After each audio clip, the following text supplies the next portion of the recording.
the honors? I mean, kind of does it validate all the work you guys have put in? Yeah, I think it definitely does for Brandy.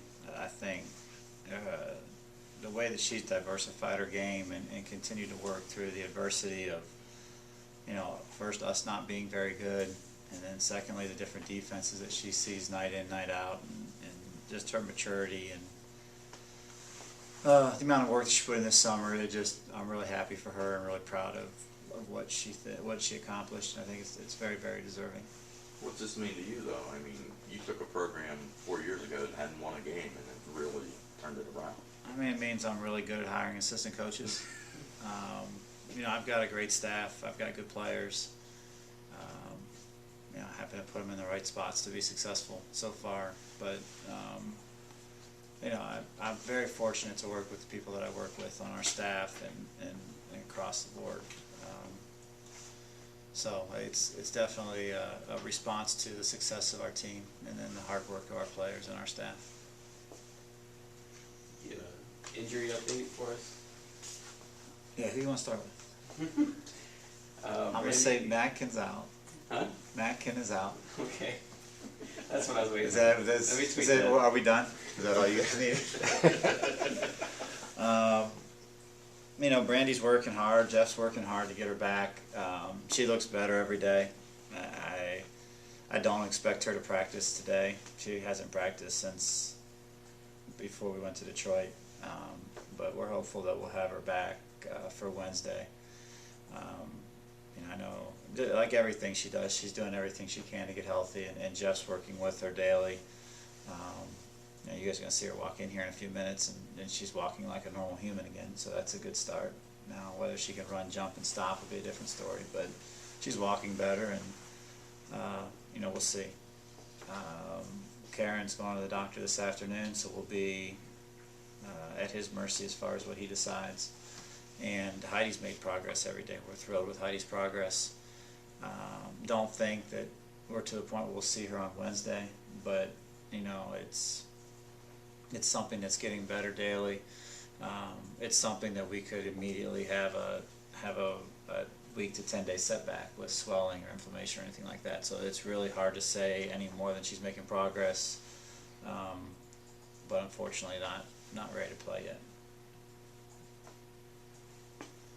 Can you talk about your attitude? I mean, the execution speaks for itself, but you guys have remained very humble throughout this whole process. Can you speak to that attitude, and then were the players really taking that on and following through with that? Yeah, I think they've had a very matter-of-fact approach this year. I don't think at any time have they gotten too high with wins or too low with losses. I think almost every practice has been the same, where they've come in with a workman-like attitude to try to get better. I thought Saturday we had great practice. I thought our kids really worked hard and tried to get better, which you don't see a lot of teams do at this time of year. A lot of times, and it gets to March, kids are just punching the clock trying to get through the next game and get the thing over, so to speak. But I thought our practice Saturday was really good. I thought our focus was good. And I shouldn't be surprised. That's been their approach from this day that this season started, and we found out that we were picked second to last. It's just been a matter of fact, go to work, try to get better day after day. When they told you, Coach of the Year, Player of the Year, same team, what was just that initial thought that went through you? I guess I was just happy. I was happy for Brandy individually because of what she's meant to this team and this community throughout, not just this year, but since she's been here. But then my next thought went to, like I said earlier, I've got a wonderful staff, and then we've got a team that won games, that allowed Brandy to win awards, allows me to win awards. They don't ever give these awards to the last place team. So that was probably my biggest satisfaction, is that I thought Brandy had a great sophomore year and didn't get the credit she deserved because we were terrible. And now she's able to put together another great year, and as a team collectively we were able to give her a chance to win the award that she deserves. So I really just thought about the success of the team and the hard work that they put in, and just happy that, and hopefully they understand how much of a part of all this they truly are. You spoke about this a lot, but what's her best attribute? Holy cow. you know, it's got to be her spirit. It's got to be her faith, and I think that's what really drives her. And I think she'll probably tell you that in a few minutes when you talk to her. Is that it's her faith drives her through everything that she does on the court, in the classroom, in the community. Bob, do you envision when you took over this program that you guys be at this step right now, or was this, you know, something that was ahead of schedule from where you guys planned?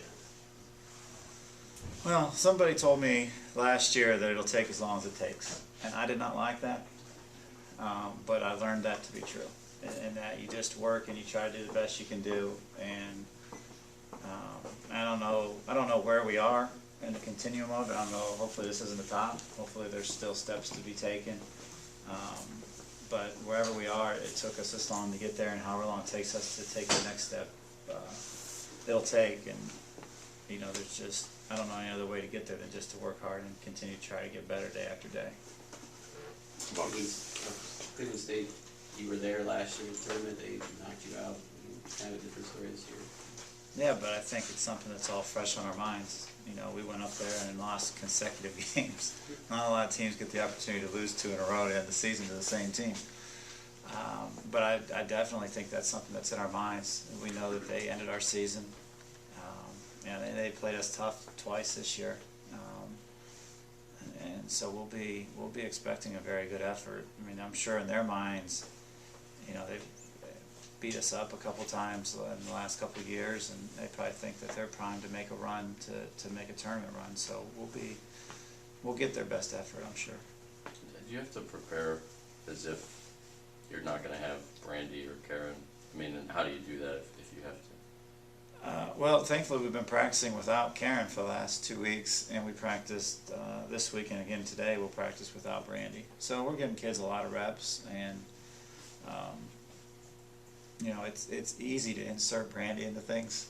You know what I mean? So you can almost have a complete game plan without her, and then anywhere you put her in, you'll be better because of it. So yeah, we'll plan not to have either one of them, and work on our offense and defensive movements without them. And if we have one or both of them back, we'll be very, very happy about it. But not having Brandy, though, I mean, how does that change your game plan, not having her if you didn't? I think offensively it changes the shot distribution. I think that's probably the biggest thing you notice offensively is that Brandy, by design, takes a large portion of our shots. You know, so then you got to think about getting them different ways, because we don't have anybody that's as good as Brandy at driving the ball or posting up. But we have other kids that are good at doing those things. They're just not as good as her. So it just changes the priority of shot selection and things of that sort. And then it puts a premium on rebounding. You know, she's the best rebounder in the conference, and when you take her out and you replace her with somebody that's 5'8", you generally tend to lose a little bit of the rebounding margin. And so that's something that we've worked on and we'll address again today. Facing Winton again, I mean, she's been one of those. She's tremendous. She's a great basketball player. It'll be a challenge. She's a kid that can score a variety of different ways. I think that's what probably makes her so hard to guard, is that you've got to guard her on the perimeter and the post, on the drive and transition. You got to box her out. And there aren't too many other kids on our conference that do all of those things well. So it'll be a good challenge, and you know, I think we've got some young ladies that are looking forward to it. Is that a lot different without Brandy, without Heidi in there? Mm-hmm. Absolutely. Yeah, and Karen. I thought Karen did a very good job of guarding her the first time we played them. You know, we put Heidi on her a little bit, but you know, between Karen and Brandy, they almost guarded her exclusively the first 2 times we played. So it'll definitely be a different matchup. You know, we'll rely on our help side a little bit more, and hopefully disrupt what they're trying to do a little bit. I'm sorry, I mean, just that these kids got a home game. I think it's exciting. It's nice. It's nice to see hard work pay off, and these players have, and everybody's players work hard. I imagine, at least I think they do. But you can see the development and the skill of each player, and you can see them develop as a team cohesively. You know, we've gotten significantly better defensively this year. You know, offensively we're about the same numbers wise. I don't think we're nearly as good as we should be offensively, but you know, we're able to put together a decent scoring margin, and it's nice to see all of that pay off. Actually out-rebounded some teams this year. As far as the home fans go, now we're hitting you with 8,000 questions here, but you kind of brought that fan base back. I mean, the home games have some intensity to them, have some atmosphere. I mean, what's that mean for you? The home games have been exciting. I think our fan support has been fantastic. You know, you can definitely sense some energy in the building when we play at home. I'm sure we shoot the ball better at home, or at least it seems that way, and I gotta believe a lot of that has to do with the energy and the environment that the city has created. To that degree, the numbers of people that have been here have not always been large, but they have been, as Joe said, intense. How much more help would it be to have more seats filled? Well, I think it would be great. You know,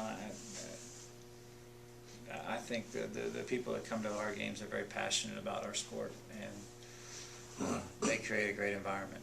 You know, I think I would encourage others to come, because I think we get to watch Brandy play basketball. It's pretty special. She's a kid that does a lot of things well, and I think across the board we have kids that generally work hard and handle things in a very proper manner. So, you know, I think they're worth watching.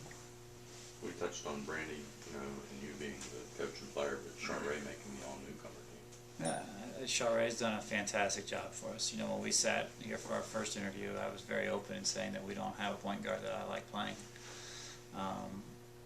We have a point guard that I like to play now, and that's hard for a freshman to do.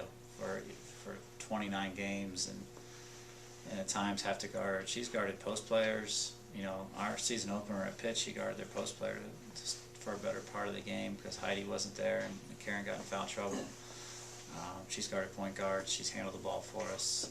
She's just done a tremendous job, and I think the thing that gets me most excited about Charray is her upside. I think she's nowhere near the type of player she's going to be, which is really exciting.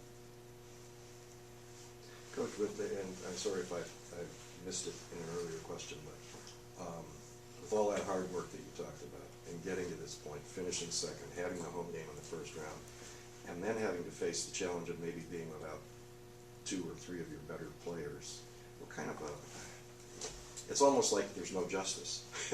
How do you look at that? Well, I think